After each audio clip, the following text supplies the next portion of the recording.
Bismillahirrahmanirrahim. Assalamualaikum warahmatullahi wabarakatuh. Selamat siang, salam sejahtera untuk kita semua. Perkenalkan, nama saya Tarmudi, dosen Fakultas Ilmu Hukum, Program Studi Ilmu Hukum, Universitas Bung Karno. Saya akan menyampaikan beberapa materi, tapi saya khususkan kepada materi tentang hukum, perikatan, dan perjanjian khusus yang diajarkan di semester 4, yaitu dengan bobot 2 SKS. Deskripsi pada mata kuliah ini adalah menjelaskan terkait dengan pengetahuan, pemahaman, menggambarkan atau mengaplikasikan dan menganalisis mengenai hukum perikatan dan perjanjian khusus, dengan maksud agar mahasiswa memahami keberadaan hukum perikatan dan perjanjian khusus yang berasal dari buku 3 yang masih berlaku di Indonesia. Mata kuliah ini secara khusus, secara garis besar ya, terdiri dari berbagai aspek hukum mengenai hukum perikatan dan perjanjian pada umumnya, kemudian jenis perikatan, sumber-sumber perikatan, kemudian perikatan yang bersumber dari perjanjian, kemudian perjanjian bernama maupun perjanjian tidak bernama. Kemudian sahnya perjanjian, perjanjian yang bersumber dari undang-undang, perikatan yang diperbolehkan oleh hukum, perikatan yang lahir akibat perbuatan melanggar hukum, hapusnya perikatan, dan hubungan hukum perikatan dengan cabang hukum lainnya.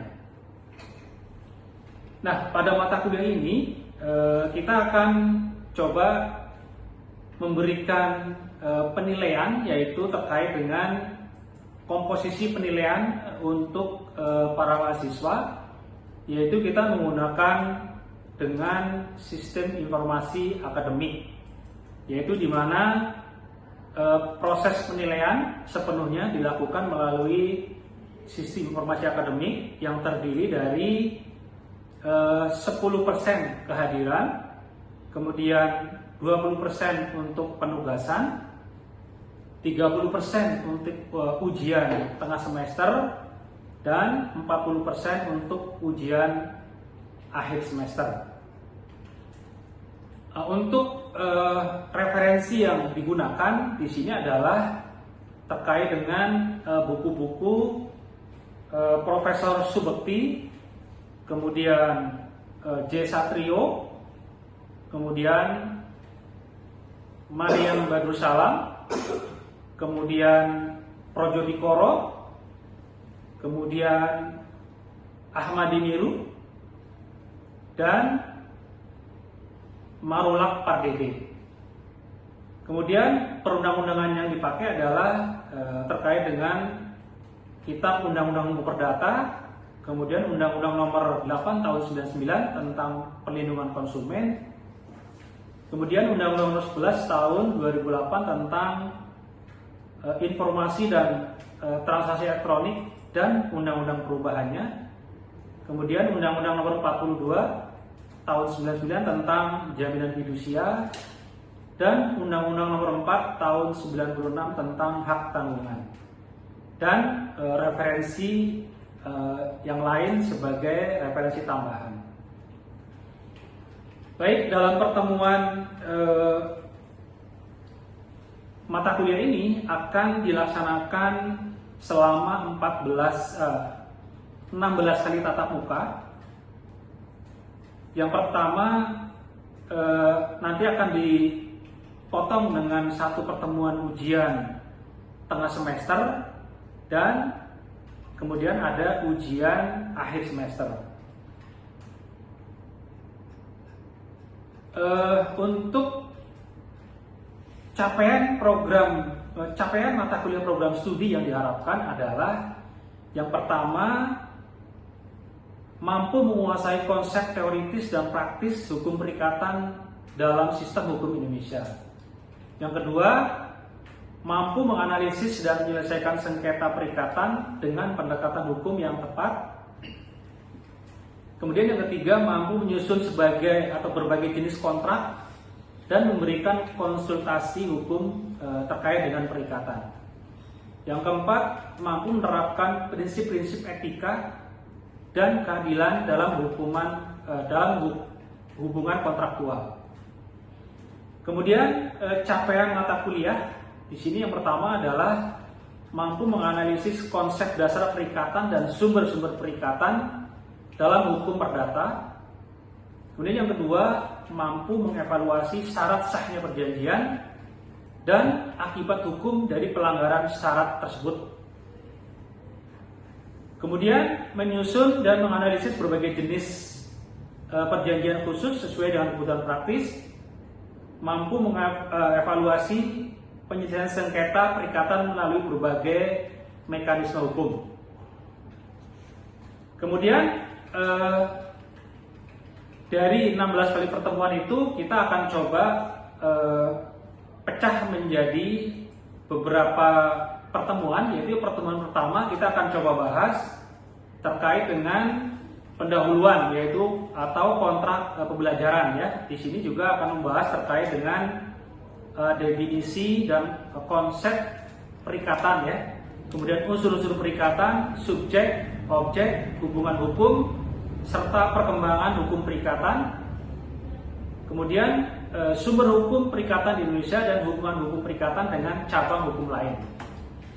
Kemudian yang kedua, kita akan bahas terkait dengan klasifikasi dan jenis-jenis perikatan, yaitu akan membahas terkait dengan perikatan berdasarkan sumbernya, kemudian perjanjian dan undang-undang, perikatan berdasarkan prestasinya, yaitu boleh berbuat, tidak berbuat, dan yang ketiga adalah perikatan tunggal dan jamak. Kemudian terkait dengan tanggung-menanggung, perikatan bersyarat dengan ketepatan waktu atau alternatif fakultatif, dan yang kelima adalah perikatan yang dapat dibagi dan tidak dapat dibagi.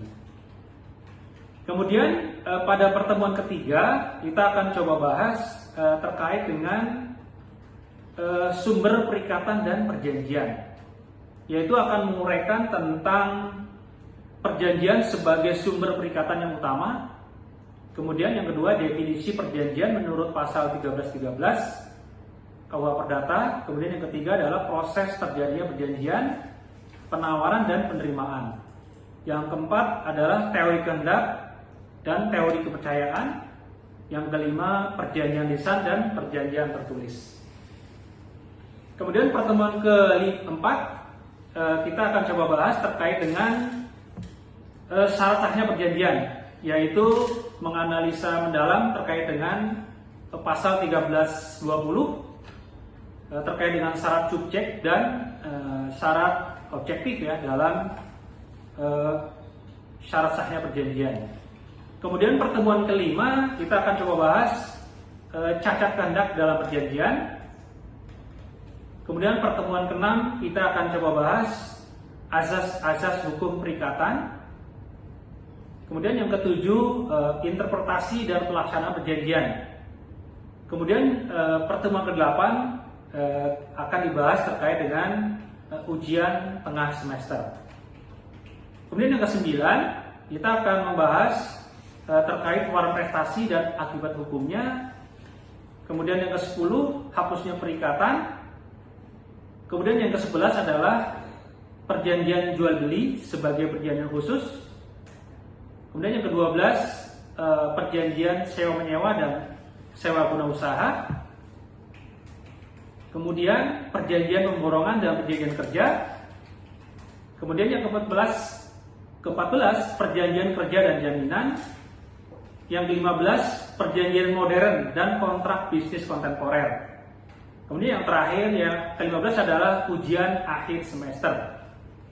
Nah, itulah mungkin rangkaian RPS yang nanti akan disampaikan pada mata kuliah ini. Terima kasih. Selamat siang. Assalamualaikum warahmatullahi wabarakatuh. Bismillahirrahmanirrahim. Assalamualaikum warahmatullahi wabarakatuh. Selamat siang teman-teman. Mudah-mudahan hari ini kalian semua sehat walafiat ya. Baik, pada pertemuan minggu lalu kita sudah bahas terkait dengan hapusnya perikatan ya. Kemudian pada pertemuan kali ini kita akan coba bahas materi tentang jual beli sebagai perjanjian khusus, yaitu pada hari ini kita masuk minggu ke-11 ya teman-teman. Dan pada siang hari ini kita juga akan coba membahas terkait dengan capaian apa yang harus kita peroleh ya. Yaitu yang pertama terkait dengan capaian pembelajaran, yaitu mahasiswa mampu menganalisis aspek hukum perjanjian jual beli dan variasinya ya. Itu adalah pembahasan hari ini terkait dengan jual beli sebagai perjanjian khusus ya. Kemudian yang berikutnya, tujuan pembelajaran ini yang pertama adalah kita akan coba memahami konsep dasar jual beli sebagai perjanjian khusus ya. Yang kedua, menganalisis unsur-unsur dan syarat-syarat jual beli. Kemudian yang ketiga, menjelaskan hak dan kewajiban para pihak dalam perjanjian jual beli. Kemudian yang keempat, mengidentifikasi berbagai jenis jual beli dan karakteristiknya ya. Kemudian yang kelima, memahami aspek hukum terkait dengan resiko, kemudian garansi atau warranty dan penyelesaian sengketa. Kemudian yang keenam, mengaplikasikan ketentuan hukum jual beli dalam kasus-kasus praktis ya di lapangan. Itu kurang lebih materi yang akan kita bahas pada siang hari ini. Kemudian latar belakang daripada mata kuliah ini atau pembahasan pada siang hari ini yang pertama adalah jual beli sebagai perjanjian khusus ya, di mana jual beli adalah sesuatu hal yang sangat mendasar ya. Jadi sesuai dengan ketentuan Kitab Undang-Undang Hukum Perdata, yaitu tentang perjanjian jual beli yang diatur secara khusus ya. Kemudian apa definisinya ya? Jadi definisi daripada jual beli di sini adalah sesuai dengan ketentuan pasal 1457 ya. Perjanjian adalah suatu perjanjian dengan mana pihak yang satu mengikatkan dirinya untuk menyerahkan suatu kebenaran dan pihak yang lain untuk membayar hak atau harga yang telah diperjanjikan. Itu adalah definisi daripada jual beli ya, sesuai dengan ketentuan pasal 1457 KUH Perdata. Nah, kemudian yang berikutnya adalah apa karakteristik ya daripada jual beli ya. Jadi yang pertama adalah perjanjian bilateral atau timbal balik ya antara kedua belah pihak ya, di mana masing-masing pihak mempunyai hak dan kewajiban ya. Kemudian yang kedua, perjanjian konsensual, yaitu lahir sejak tercapainya kesepakatan ya. Kemudian yang ketiga, perjanjian beramam, yaitu di sini perjanjian jual beli adalah diatur secara khusus ya di dalam undang-undang atau di dalam KUH Perdata. Kemudian yang keempat adalah perjanjian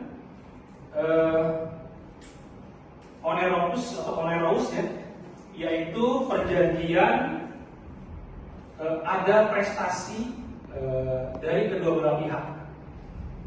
Ya, kemudian yang kelima yaitu perjanjian komutatif, yaitu perjanjian para sepihak atau para pihak kedudukannya adalah seimbang, gitu ya. Kemudian apa dasar hukumnya, teman-teman? Ya, di sini adalah yang pertama KUH Perdata pasal 1457 sampai 1440 ya. 1540 ya. Kemudian yang kedua KUHD pasal 2 sampai 10 ya, tentang jual beli perdagangan. Kemudian yang ketiga Undang-Undang Perlindungan Konsumen ya, nomor 8 tahun 1999 ya.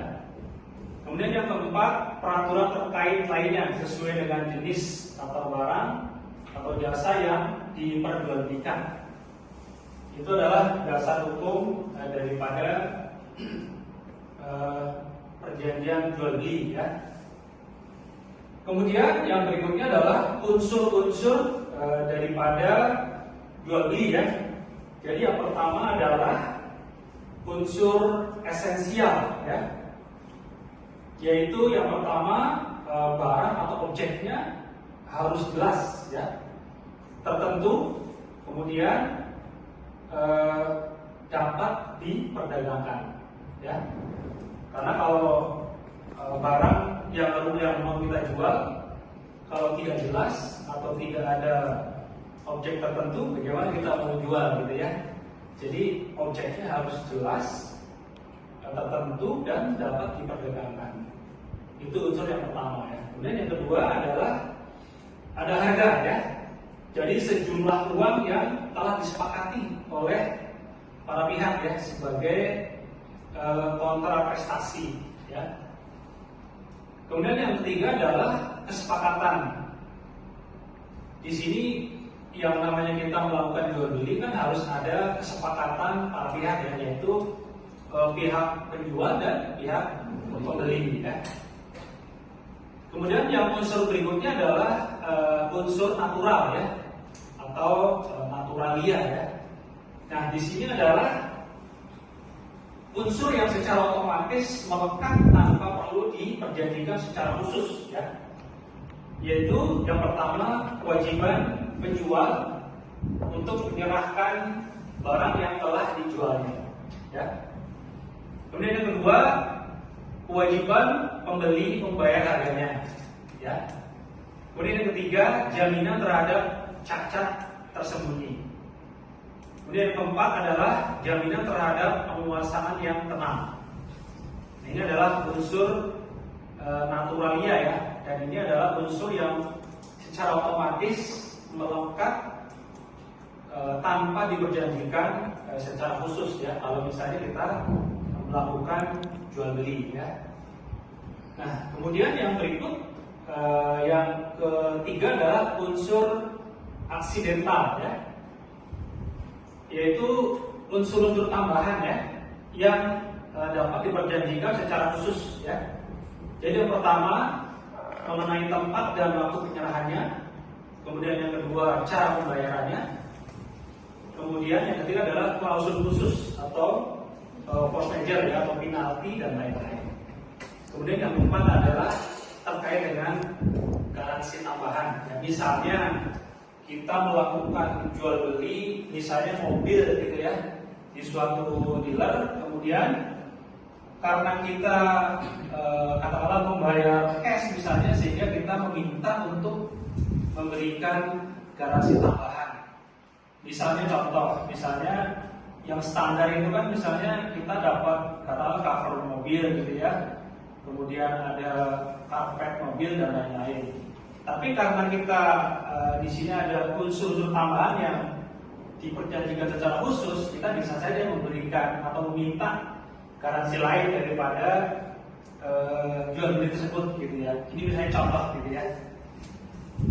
Oke, yang berikutnya syarat-syarat jual beli ya. Jadi yang pertama adalah syarat subjektif ya, yaitu hampir sama dengan persyaratan syarat sahnya jual beli ya, atau perjanjian, yaitu cacat hukum, kemudian kesepakatan bebas ya. Kemudian yang kedua adalah syarat objektif. Jadi yang pertama adalah objeknya tertentu, kemudian barangnya jelas dan dapat diidentifikasi ya. Kemudian yang kedua adalah kausa yang halal ya. Jadi tidak bertentangan dengan undang-undang kesusilaan dan ketertiban umum. Nah, di sini juga ada syarat khusus ya. Jadi syarat khusus itu penjual harus berwenang untuk menjual barangnya, ya. Kemudian yang kedua, keberadaan barang harus ada atau akan ada di kemudian hari. Kemudian dapat diperdagangkan, dapat barang tidak dilarang untuk diperjualbelikan. Nah, di sini ada contoh kasus terkait dengan kewenangan untuk penjual. Ya, kalian tahu nggak? Misalnya ada kasus-kasus di lapangan terkait dengan duplikasi sertifikat tanah misalnya. Ya, kenapa itu bisa terjadi duplikasi sertifikat tanah? Itu kan karena ada pihak-pihak yang tidak berhak untuk menjual, tetapi dia menjual, ya. Kalau di sini ketentuannya adalah penjual harus berwenang, ya, untuk menjual barang, ya, ataupun benda, gitu ya. Nah, tetapi karena kita ataupun pihak-pihak tertentu yang tadi tidak berwenang katakanlah ikut menjual barang, sehingga terjadilah duplikasi, ya, yang selama ini kita juga bisa lihat, misalnya ada terkait dengan sertifikat yang ganda, gitu ya. Kalian pasti pernah dengar ya di media-media, ya, terkait dengan duplikasi sertifikat, gitu ya. Itu artinya ada pelanggaran di situ, ya. Ada yang dilanggar di dalam jual beli. Kemudian yang berikutnya, hak dan kewajiban para pihak, ya. Yang pertama adalah kewajiban penjual, ya. Di sini yang pertama adalah menyerahkan barang, ya, sesuai dengan ketentuan pasal 1474, ya, KUH Perdata. Nah, penyerahan barang ini juga bisa berupa barang fisik, ya. Kemudian penyerahan yuridis. Kemudian yang ketiga adalah dalam keadaan seperti yang diperjanjikan, ya. Kemudian yang berikutnya adalah menanggung cacat tersembunyi, ya, sesuai dengan pasal 1491 KUH Perdata. Jadi di sini adalah cacat yang tidak dapat diketahui saat pembelian, ya. Kemudian cacat yang membuat barang tidak layak dipakai. Kemudian cacat yang membuat barang tidak layak pakai. Kemudian cacat yang mengurangi nilai barang secara signifikan. Ya, kemudian menanggung penguasaan yang tenang, ya, sesuai dengan pasal 1491. Kemudian menjamin pembeli tidak akan diganggu oleh pihak ketiga, ya. Kemudian menjamin kepemilikan yang sah. Nah, dari sini kita bisa ambil contoh, misalnya menjamin pembeli tidak akan diganggu oleh pihak ketiga. Ya, contoh misalnya tadi, ya, yang sertifikat tanah tadi, ya. Artinya kalau misalnya kita membeli suatu tanah, tetapi karena sertifikatnya ganda, artinya kita memilikinya dengan ada pihak ketiga yang mengganggu kita, gitu kan? Karena ada proses yang dilanggar, gitu ya. Kemudian menjamin kepemilikan yang sah. Nah, dalam hal ini berarti kalau misalnya terjadi sengketa, artinya jual beli itu adalah belum dijamin keabsahannya, ya, atau kepemilikannya, ya, di sini belum sah, gitu ya. Karena memang ada pihak ketiga yang masih mengganggu kita, gitu. Kemudian yang berikutnya adalah hak penjual, ya. Yang pertama di sini adalah menerima pembayaran harga sesuai kesepakatan. Kemudian menahan barang sampai harga dibayar atau agensi, dan membatalkan jual beli jika pembeli luar prestasi. Ya, ini adalah contoh, misalnya jika saya membeli laptop di toko laptop misalnya, karena memang saya belum membayar lunas, berarti penjual berhak menahan barang yang saya beli, gitu ya. Atau penjual berhak menahan apa yang dijual, gitu, kepada kita. Nah, setelah kita bayar lunas, baru barang itu diserahkan kepada pembeli atau kepada kita, gitu ya. Kemudian yang berikutnya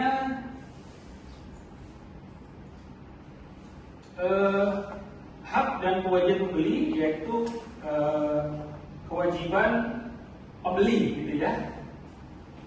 Jadi di sini adalah yang pertama sesuai dengan pasal 1513 ya. Kalau ternyata bahwa pembeli wajib membayar sesuai dengan yang disepakati ya. Kemudian pada waktu yang ditetapkan, kemudian dengan cara yang dijanjikan. Kemudian yang ketiga adalah menerima barang ya. Jadi mengambil barang yang telah diserahkan untuk memeriksa kondisi barang. Itu kurang lebih yang kewajiban pembeli. Kemudian hak pembeli apa? Nah, hak pembeli adalah menerima barang sesuai kesepakatan ya.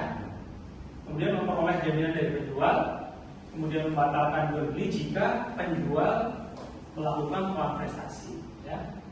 Dan menuntut ganti rugi jika ada cacat tersembunyi.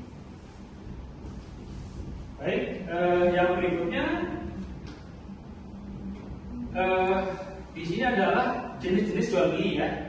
Jadi yang pertama terkait dengan jual beli tunai. Mungkin ada yang tahu di sini terkait dengan jual beli secara tunai. Bisa kasih contoh?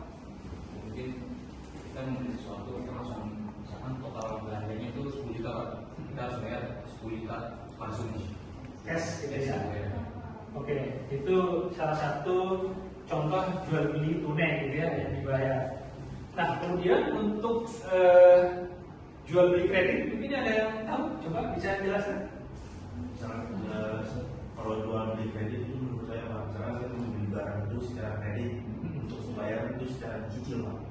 Oke, contoh nyata misalnya apa? Saya beli motor, Motor. misalkan ada motor 20 juta, terus saya membayar itu secara kredit secara kayak 1 bulan sejuta.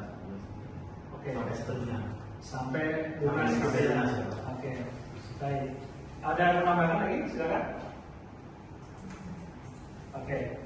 Kemudian yang berikutnya adalah jual beli dengan uang muka atau sebagian ganti muka. Kira-kira apa contohnya ya?